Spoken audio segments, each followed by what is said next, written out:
Alrighty, guys, welcome back. It's your boy EQ, and up next we have Joe Budden and his co-host speaking on the Kendrick Lamar SZA Grand National Tour. They attended the show in New Jersey, and I'm definitely interested in hearing their takes.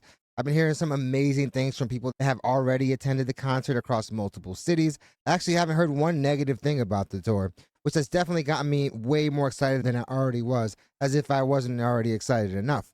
I'm actually hitting the LA show on the 23rd, and I have no doubt it's going to be an epic performance from both Kendrick and SZA, two very consummate professionals with amazing chemistry. So I expect a masterclass in showmanship and breath control. But Joe has been a little shady towards Kendrick Lamar as of late, actually since that male hoodie incident where that Drake story post coincidentally led to Joe's Patreon, which I know led to tons of traffic.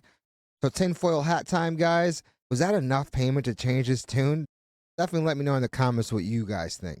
But enough dilly-dallying, let's jump right into the video where we have Joe Budden and his co-host speaking on the Kendrick Lamar and SZA Grand National Tour show that they attended in New Jersey.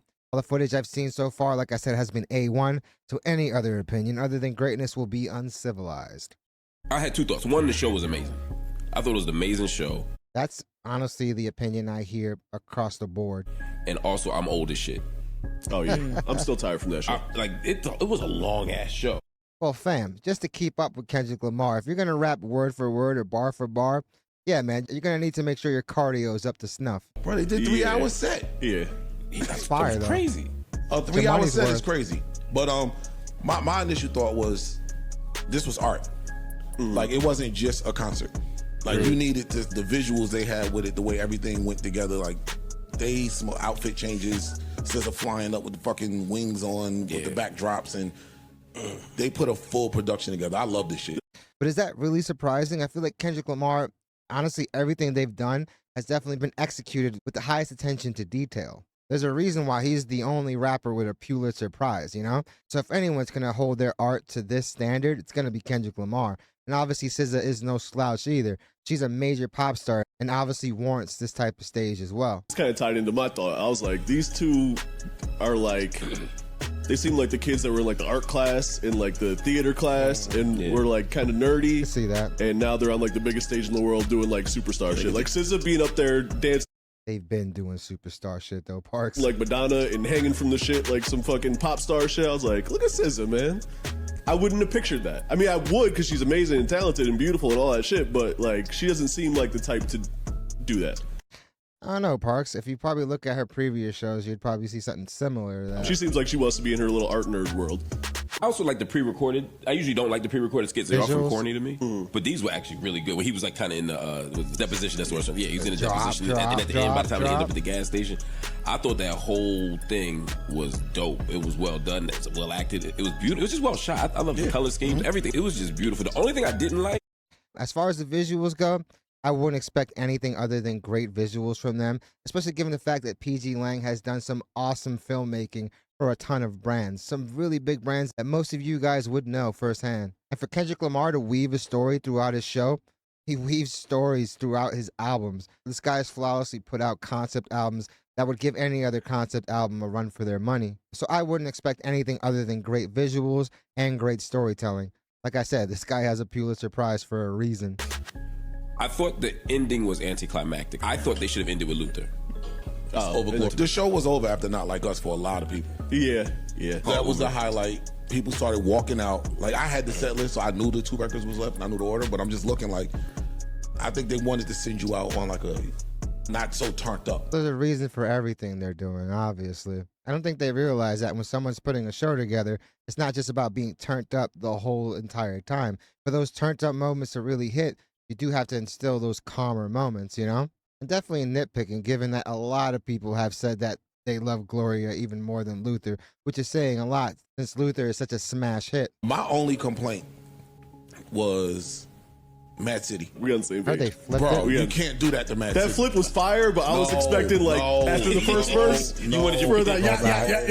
You cannot And it do did that. not, yeah, It's like an R&B version of Mad Yeah, City. they butchered that. I love when they're a little more adventurous with the arrangements. People play it way too safe. That is one. He got like that 3. Anita Baker flip.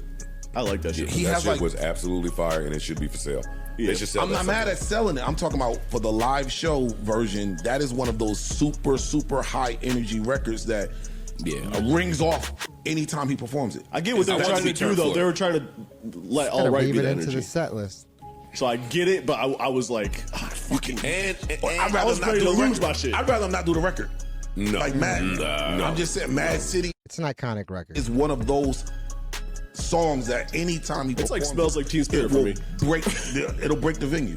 Like you can't strip it down and make it Yeah, R&B but that track. was one of my issues with this show, and I'll get to all of my issues later. But the contrast in energies during the back and forth set. Yes. So I would think that somebody had that on their mind and knew what that record did energy wise. And you got to temper some of that shit if you going back and forth between SZA's set, which was Got a flow. not as energetic as Kendrick, and then Kendrick.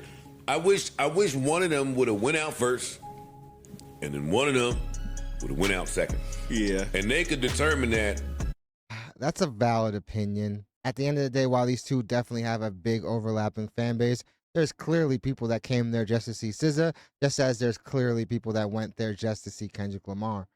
But obviously the way they structured it was done on purpose. And coming directly from the fans that were actually watching, yeah, man, none of them had any problem with that. Based on Definitely let me who's know in the hot comments in if you what guys city. did. I get the whole co-headline, TDE, We're Family, art class, all that shit, y'all said theater class.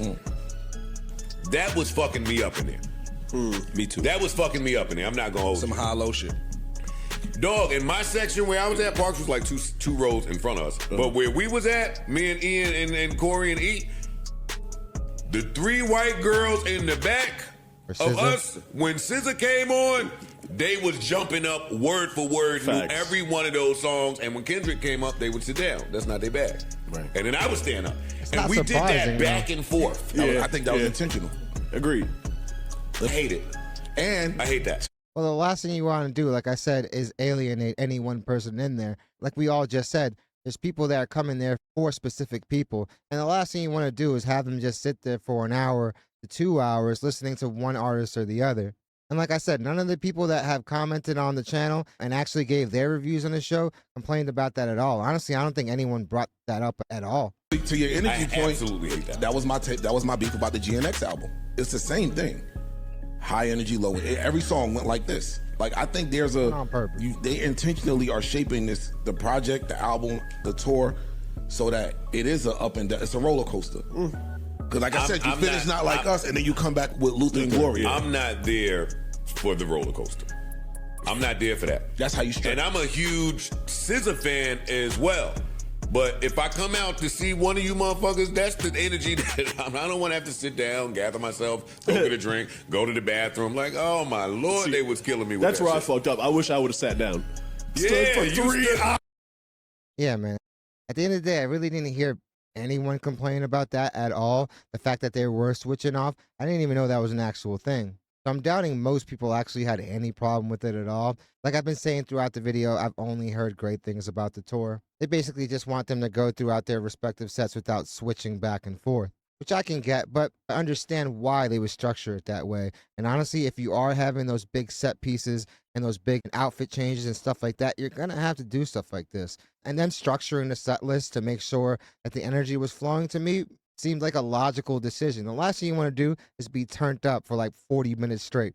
If you really want the records to have their biggest impact, you're going to have to make sure that you can manage the energy levels and also the energy level of these artists. Kendrick Lamar, yeah, he's been putting on a masterclass on breath control, but at the end of the day, the dude is still human, and performances take a lot out of people, and Joe Budden should definitely understand that. But this doesn't change my excitement on attending this show, honestly, one iota. I'm definitely more excited than ever to go to this show, and honestly, I'm getting my opinions and reviews from the people that matter the most, true fans of Kendrick Lamar. And all of them have said nothing other than, fam, you're going to have so much fun. You're going to have a blast. And I really want to thank you guys for giving me your true opinions on the show. Kendrick Lamar has been breaking records left and right. It seems like almost every other day. And this tour just seems to be another one of those in the making. He's inevitably going to break the record for highest grossing rap tour ever, and by a large sum. All the footage I've seen from this show, like I said in the intro, has been A1. All the shows have been packed and the energy has been pure pandemonium. And I expect even more for the LA show. So definitely let me know what you guys think. What do you guys think about their review on the whole tour? Do you guys think Joe has been compromised since that hoodie incident? And also for those that actually attended the show, definitely let me know what you guys think and what you guys look most forward to seeing at the show. Also let me know what was your favorite song in the set list. I know that's going to vary for a lot of people. And also let me know if you guys had anything to complain about, such as Kendrick Lamar and SZA switching, performing on and off. Like I said, I didn't really hear anyone bring that up. Definitely let me know what you guys think. We have been witnessing rap history this past year, and like I keep saying, Kendrick Lamar is nowhere near done. He's definitely going to go on a feature run, and we're more than likely going to see another album by the end of the year. So definitely let me know what you guys think. Definitely hit the like and subscribe button, guys. It does the channel wonders. I really want to thank you guys so much for continuing to make this channel a part of your day. It honestly means the world to me, and all the love and support that you guys continue to show this channel on a daily is honestly overwhelming and probably the biggest reason that I make these videos. I really want to let you guys know how grateful I am for all of it. Guys, I did activate the YouTube memberships, and I really want to thank all those that have joined. It's a small way to support the channel, but definitely goes a long way. I have also activated the Discord. So I also want to thank those that have joined there. I'm going to be rolling out a lot of cool stuff for that as well. It's a very easy way to get notified of any video drops, and also a great way to suggest any videos for me to react to. So again, thank you guys so much for supporting. I'm really looking forward to what you guys have to say on this topic. Hope you guys love this video, and I hope to see you guys soon. This LA show is going to be pure pandemonium, and I'm here for it.